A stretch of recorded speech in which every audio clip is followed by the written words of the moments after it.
Please welcome our guest today. We have Georgie Jones, who is the head of content for Storyblock, and we have Arthur Mistowen, who is the SEO manager from Storyblock. It is so nice to have you both here today. Welcome. Georgie, I'm going to turn it over to you, and then I will see you for some Q&A from the audience in just a little bit. Thank you. Thank you very much. Okay, thank you everybody for joining us today. We're going to talk to you about why your website matters more than ever, how you can still thrive in the age of AI search, and we're also going to talk about the impact on SEO. So just quickly, a little bit more about us. I'm Georgie. I've worked in content for about 11 years now. 5 of those years I spent directly embedded in an SEO team. I'm here today to have a bit of a meeting of the minds with Arthur, but we do only have 30 minutes. So we're going to try and tackle some of the bigger questions and, stay tuned for other webinars from us because there's much more to deep dive in another time. So this is a crazy time for our industry. I will show my age here. I was not working yet when brands started making social media accounts in the noughties. So this for me is the sort of, first massive change in my career that I've sort of had to go, okay, we need to pivot. We need new strategies. So yeah, it's an overwhelming time, but it's an exciting time. Do you tell us about yourself, Arthur? Yeah. So I have 12 years of experience in SEO and multiple years in the SaaS industry. And it's safe to say that I've survived lots of algorithm updates by now. But yeah, as you said, this year is by far the most interesting year in my career as well. And I'm super excited to share some of my insights with everyone attending today as well. Cool. So let's get into it. So we're going to start with a little bit of a temperature check. We came across this survey while we were researching, and we found from the marketing meetup this year that they said that the mood amongst marketers is what they called positively challenging. Do I feel it's positively challenging? I suppose so. Nearly 50% of those surveyed said things aren't easy at the moment, but they appreciate the growth that comes from it. So Arthur, I'm going to turn it to you. Talk to me about some of the fears and frustrations that you're seeing in the content and SEO industry right now. Yeah, I think you could always have a long list of things and issues that not only I have been fearing, but also my colleagues have been fearing. But yeah, there is a real sense of drain and overwhelm. And many of us are feeling the pressure to basically walk into a leadership meeting with a shiny new strategy. And of course, that strategy has to include AI. But it's not just about understanding how AI works. It's also about figuring out how to actually optimize for AI search. So our content still gets found. And there's this lingering question as well, is AI content bad for marketeers? I mean, if you think about it, AI can never truly create something 100% unique. It's always remixing something that's already out there. I came across a study from CopyLeaks that I thought was actually very fascinating. They found out that nearly 60% of AI-generated outputs contain some form of plagiarism. And that's a pretty eye-opening stat, in my opinion. On top of that, we're now facing the rise of zero-click answers and AI overviews, which basically means search engines are serving up answers without sending people to our websites. And that's a direct threat to the traditional traffic source that we've been relying on for so many years. So if we go to, so let's compare traditional customer journey to the type of journey we're now seeing with the use of LLMs and AI-generated engines. A traditional journey, user inputs specific queries and then navigates the SERP. Your website is basically the main vehicle for brand impressions, traffic, and conversions. With the new journey, however, AI flattens the funnel and compresses the research phase into one single interaction. The AI agent is the interface, not your website anymore, unless, of course, if you get cited. This results in little to no clicks. The user gets their answer quickly, and they move on. Again, this is a massive change from the traditional way of searching and finding out information. that's impacting how we basically measure our success. So what does this mean for our industry?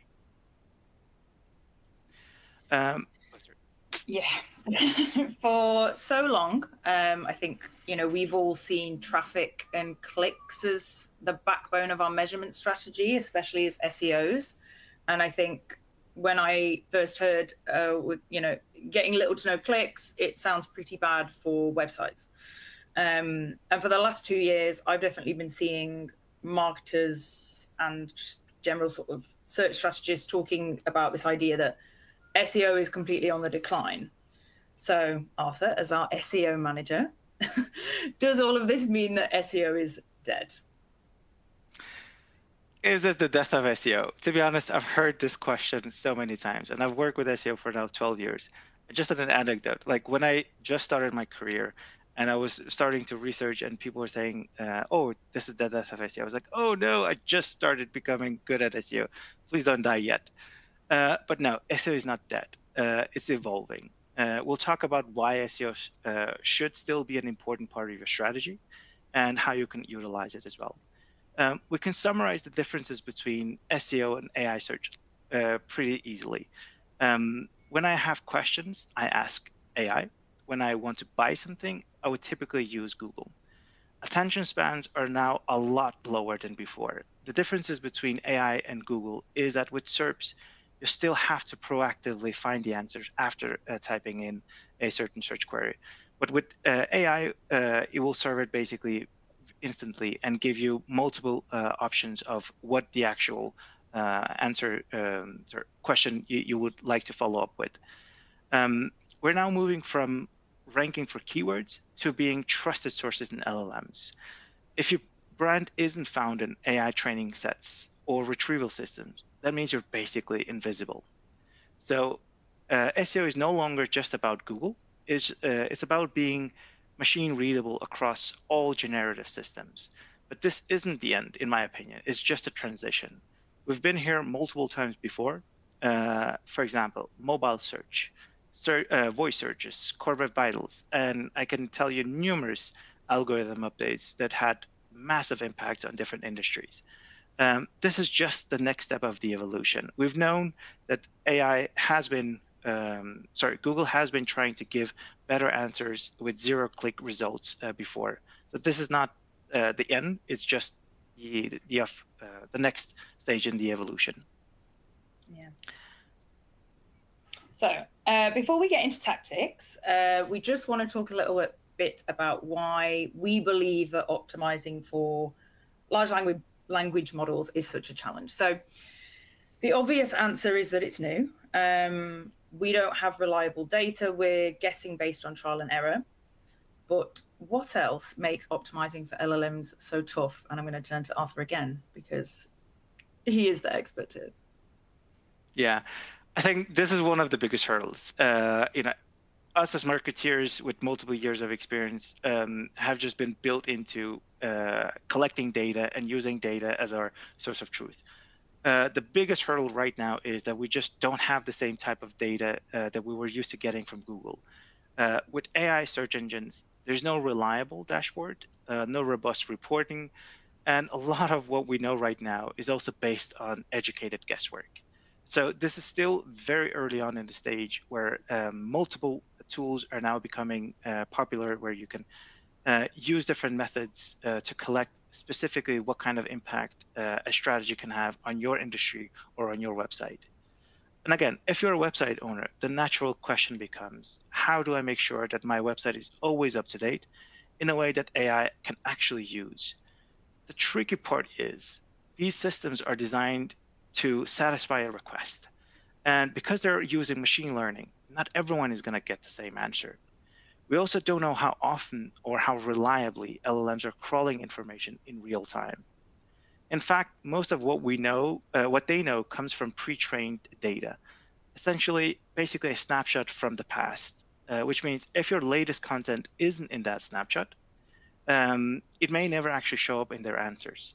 So let's look at how LLMs gather information at the moment.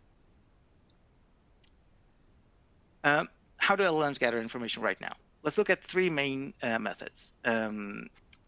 pre-training data typically comes from a mix of publicly available information, such as books, websites, wikis, personal Twitter accounts. It could be infinite. We're talking about the huge amount of text and code a LLM is exposed to before it's even fine-tuned. I don't mean to scare people off with this analogy, but you can use it. You can basically say that this is the childhood phase of the LLM, where the LLM is basically just exposed to all the knowledge out there, and it's gathering all of this vast information into one big layer of information. Then there's the fine-tuning part, is where the model adapts its broad knowledge to perform a specific task, such as answering questions, writing legal summaries, or in some cases, writing essays. I wish I had ChatGPT when I was studying. It would have made everything so much easier. And then you can call this phase basically the high school phase, where LLMs already have the vast knowledge, but depending on what type of information, what type of task they need to solve, they will then modify their own systems to make sure that they give the best answers possible. This is typically what we also use at this moment. The last system is RAG system. So RAGs retrieve relevant information before generating a response. So instead of relying on what the model thinks it knows, it ensures that the outputs are 100% up to date. So this greatly improves accuracy and reduces AI hallucinations. I think pretty much everyone that jumped on the AI bandwagon at the beginning was super excited about getting all of this information. But then early on in their research, they found out that a lot of the data that they were getting as facts were actually outdated or maybe even completely incorrect. So you can call this stage as the internship stage, where the LLM continuously learns on what the actual data is by collecting real life information from different websites that have high authority and have been trusted as sources of knowledge. The challenge for us as marketeers is obviously to find the best way to optimize for all these stages in different ways. However, with the challenge obviously comes great opportunity as well. So here's a myth.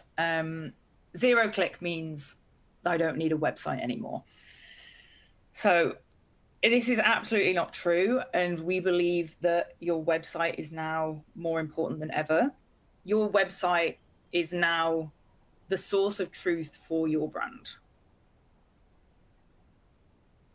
Yeah.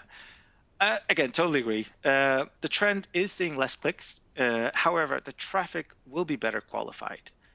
Conversion rates in a lot of research papers are actually tending to improve. Top of funnel traffic is disappearing with AI overviews. So you can actually now focus your website on bottom funnel keywords. As an SEO, I've juggled this balance between optimizing a landing page for multiple keywords, some of them which we didn't know were converting or not. But now that we actually don't get this top of funnel traffic anymore, we can now focus all of our efforts on the traffic that we do get, which will be bottom funnel, and we can optimize for conversion a lot more. We just also talked about the impact of RAG. We also know that AI platforms are using Google rankings as a reference point. So SEO performance is still super, super important, and a big part of your should be a big part of your strategy. The information on your website is one of the key ways AIs get to understand your brand, and it's crucial that it's up to date. As I mentioned, AIs can hallucinate, so your website is where users can get verified information. If your site isn't optimized or maintained, you can easily lose control of how your brand is interpreted by machines and even humans. That's why content accuracy is one of, if not actually the most important tactic right now. But we also have a few other tactics that we would like to share. Cool. So I'm getting some beautiful British sunshine coming in the window right now, glaring on my screen. Very jealous. Unheard of British sunshine. Right, let's talk about tactics. So that's probably why you're here today. So we'll get into the meat of it. So now we've spoken about how your website is still absolutely crucial. What should you be doing first? So the big difference between SEO and GEO, as we're now pretty much just always calling it GEO, generative engine optimization. I remember in my career as an SEO, talking a lot about evergreen content. So content that you had for a really long time, that boosted equity over time, that you never really wanted to delete content. Having a lot of redirects was considered bad strategy. So that's sort of the way that I have typically worked throughout my career, having SEO KPIs. Whereas now, in doing our research and sort of trial and error, we're seeing that generative engines are favoring content that is as up to date as possible, citing sources from the current year. So the message that's saying to us is refresh, update, keep it new. The good news is, despite that contradiction, most of the traditional SEO tactics are still extremely relevant. So a lot of the strategy can stay the same, which is great. You might have seen there was a big decline in HubSpot traffic, I believe predominantly to their blog in 2024. And if you've ever come across HubSpot content before or sort of gone through their blog, they had a really broad content strategy and they covered a huge variety of subjects. And again, earlier in my career, that was something that we were trialing for various brands that I was working on, making sure that your brand has association with lots of upper funnel keywords and a real sort of broad set of keywords across a variety of things. That HubSpot dip, a lot of it for their blog content and upper funnel content, or content that wasn't massively associated with their brand.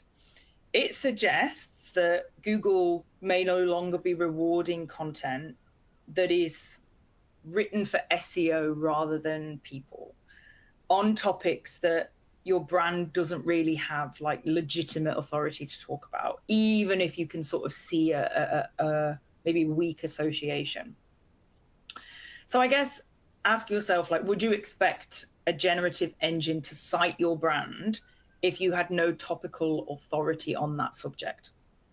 So when I was thinking about this ahead of this call, I was imagining like, okay, so your platform is an intranet for HR teams, and when the holiday season comes up, you write a piece of content on like your favorite holiday memes because people search for memes.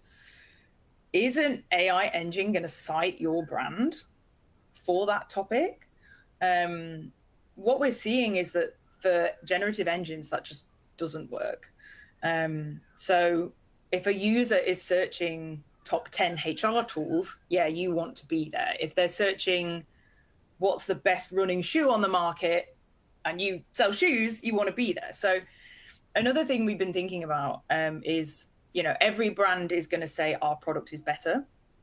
So how do we prove to AI that our product is better? And, this is what we're thinking about creating content like in my team, working with Arthur.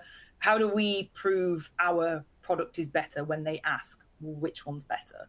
And it's social proof, brand mentions, trusted references. So some of that, this is all, a lot of this is traditional SEO stuff. In terms of on-page content, so right now, we believe that LLMs look for clear structure, so H1s, schema markup, a lot of traditional stuff. If you are using a platform that helps measure whether your brand is being cited, or you are doing a bit of trial and error in ChatGPT, you might see that when you ask questions, a lot of it comes through in Q&A formats, tables, and you can do that kind of structure on your content as well. You can do FAQs, you can do tables, you can mirror the structure that you're seeing and imagine, can the formatting of what you're creating be lifted directly into a generative engine? Google's EEAT principles, so experience, expertise, authoritativeness, trust. Looking on Google's documentation the other day, they're saying, helpful, reliable, people first. So writing your content for humans, which is hard because you're thinking, how am I going to get this cited by a generative engine? But they copy words, verbatim. So it needs to be written well, and it needs to be written quite concisely. And trusted sources as well when you're citing research or data. LLMs favor info that is well cited. So some of the actions, cleaning up your website, getting rid of old and out-of-date info. So, for example, if you had new pricing come up for your product, you might have old pricing buried on a blog page somewhere. You don't want any incorrect information anymore, and that is of a much higher risk to your brand than it was before. You want to be more precise, include sources. Again, like when I've been working with my team on content, we've been envisioning with some of the sections of content, like, could this copy be lifted verbatim? If somebody asked the question we're trying to answer, like about our product. Also, don't be afraid if it is the kind of thing your brand or your company is okay with, is mentioning competitors in your content, because there are a lot of prompts. People are asking, like, what is the best platform for this? What is the best company for this? What is the best shoe? What is the best HR tool? And if you are able and your company's comfortable with you explaining the differences between your product and your competitor's product, again, that can help you get cited and be more trustworthy. Obviously, you're not going to sing a song and dance about your competitors, but giving as much factual information about why your company or your brand has an edge is a tactic we're trying. And then also mentioning 2025 in your content, because again, prompts we're testing in terms of, like, when you're citing the current year, and it's responding with content that contains the current year and is citing sources from the current year. And then when it becomes 2026, we'll have to go into that content and be like, right, how do we refresh this for 2026? So that's something to be mindful of, when you're creating content for 2025, don't forget to go in and refresh it when it becomes 2026. Arthur, any other tactics to share? I think I'll try to summarize those 4 tactics that we just recommend. Again, build topical authority. So build out deep interlinked content clusters. I think we lost Georgie, or no. Oh, there we go. So, yeah, building out topical authority, build out deep interlinked content clusters where you cover the entire phase or stage of the buyer journey with unique and actual content that is valuable for the users. Use structured data such as schema markups as aggressively as possible. Product schemas, FAQs, how-tos, reviews. I mean, there's multiple variations that you can use. Describe your product in as many ways as possible with these schema markups. It will greatly improve the understanding LLMs and AI engines and even search engines have of your product and services. And then also get first-party data. Again, unique content always wins. So if you have any case studies, reports, surveys, or any other internal data where you've spent time and effort on researching some specific areas, these are basically gold nuggets that AI engines and search engines use in their either search result pages or even AI answers as well. And then lastly, again, try to earn citations on forums, high authority sites and wikis, etc. These strategies and tactics will greatly impact your ability to be found. So, where does your choice of CMS fit in this picture? GE of success starts with a headless CMS. That's straight from the IDC report, which is a global provider of market intelligence. Why? Because of their inherent flexibility and structured content delivery capabilities. So Headless CMS supports seamless implementation of schema markups, robust metadata, and clear hierarchy structures. These factors are critical for visibility in AI-generated responses. So in other words, Headless CMS equals future-ready architecture. In short, Storyblock is the foundation for how your content performs in an AI-powered world, where one update becomes the truth everywhere. And if we try to summarize and give you like your big 3 takeaways from today, number 1, SEO optimization does equal better AI visibility. The good news is, if you're already investing in a solid SEO practice, you're also future-proofing yourself for AI search, because the same things that help Google understand your site, such as clear structure, relevant content, strong internal linking, topical authority, also make it easier for AI models to see and use your content in their answers as well. So think of it this way. By optimizing for traditional search, you're not just chasing rankings, as I have done for so many years, you're also increasing your chances of being part of AI-driven results as well. Yeah. Our second point is to just think about the accuracy of your content. That can be the number 1 sort of action you take, is how precise is it? How factual is it? How much old content do you have on your website that could say incorrect things about your brand?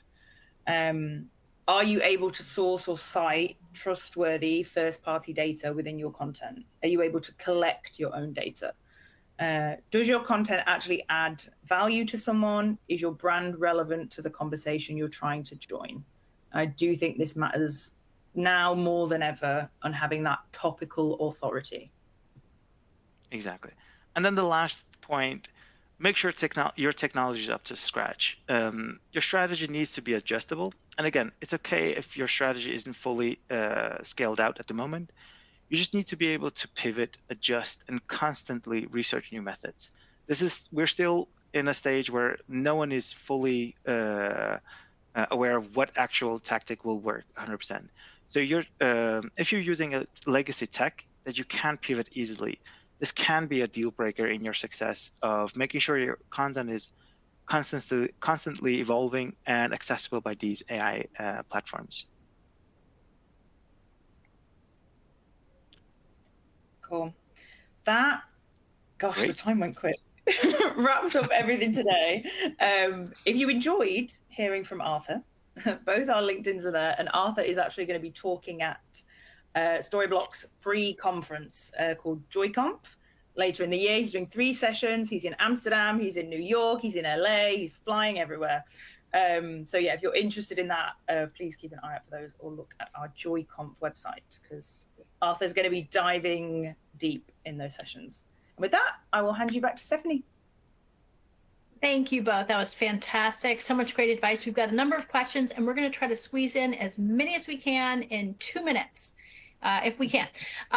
Diane has a good question here, and you did address some of this, but I think it's worth reinforcing for the audience. How do you measure your success for organic and paid search on Google? She says her brand is mentioned in the AI answer, you know, this sort of zero-click world, but her website is not. However, some of her competitors' pages are listed. What's your advice for Diane?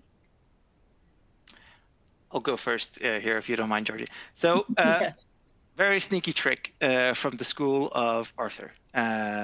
What I do when I try to research on AI engines, and I ask them, can you list me the top 10 providers within a service area, or whatever it might be. And if they give me the 10 list, and one of the brands that I would actively look for is not mentioned, I would actually ask the AI engine, why didn't you include this in it? It will actually give you some very good insight of why it didn't include it. Sometimes it's, well, the product isn't fully tested by the audience yet, or there's recently some issues with their product, etc., or they have bad reputation on Reddit, etc. So you can actually get some really good insights of why the engine itself doesn't include it. Obviously, this is a different issue with Google AI overviews because you can't really ask it to why didn't they give you that. If you're already cited as a brand but don't have the actual link, it could be that it's just in terms of the understanding with the connection with your brand and that specific product in some cases. So trying to build that connectivity a little bit more. I also think on the flip side, if you're being, the unfortunate thing is that we don't have any data yet from the generative engine companies. You know, the data, companies that are saying they can provide you data are trying millions upon millions of prompts to see if your brand appear. So if your brand does appear and you're getting lots of citations, but whatever you're being cited for doesn't perform well for SEO, it's tough because we don't have accurate data on generative engines yet to know why they picked you there, but you're not performing for SEO. So it's having just a healthy blend of traditional tactics and new tactics right now. We have no doubt that at some point, the companies coming out with these engines will start to eventually, you know, it might become pay to play. It might become that for that reason, they divulge a bit more data and you can see why your content performs well for one and start to understand why it doesn't perform well for the other. But just right now, we don't have enough data. Got it. Okay. Georgie, you talked about, you know, cleaning out outdated and old content, right? Betsy's is asking, you know, well, what about mature service business websites that have hundreds of blogs dating back to 10 to 15 years ago? What's your advice for that? Yeah, I think rather than deleting your entire site, I think what we have been doing, because we probably have about 4,000 pages on our website. So not a small amount, not huge compared to lots of other companies. It's just prioritization, picking the things you think are the most closely associated with your brand, and updating them and refreshing them. I would never give the advice right now today to delete old content. If you don't have the resources to go in and change hundreds of pieces of content, then I would pivot the other way and just optimize and refresh the things that are the most important to you as a first step, resource depending. I think that's a great idea. It's something we do at the Content Marketing Institute all the time, and we recommend it too. Update what you can, you know, as much as you can. And a lot of old content can easily be updated. So before you delete it, try to update it. Yeah, that's great.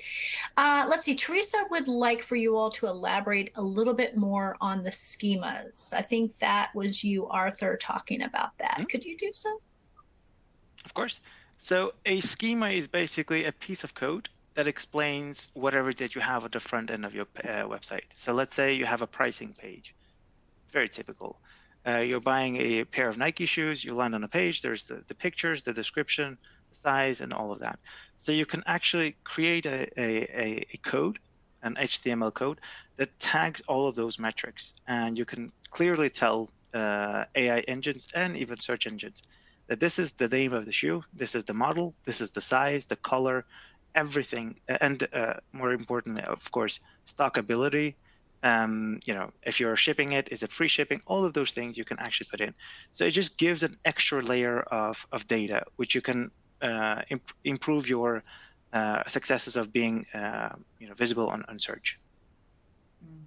Also, you don't need to be technical to do that. It's, you know, you can, if your CMS has that capability, like Storyblok, as a content person, as a content editor, you can set that up for your content. So it doesn't need to be this super technical thing that's like owned by an engineer if your CMS has the capabilities. Exactly. Excellent. I'm going to squeeze one more in because I know this is a question a lot of people have, and I've heard it many times before, but how important is it to have a publication date on the content that you're updating? How do you feel like you need to show your audience or the searcher or whoever that this is in fact updated content with a date? So I can go first from a pure SEO point of view. I don't think that I will disagree with Georgie or anyone else in the content team. Obviously, you can have the publication date, and then you can also have a refresh date. Those both of those things can actually be visible on the page. If you're covering a topic that is, where the lifespan is super long, and it's not just, the sporting event in that specific day, then you can have both, in my opinion.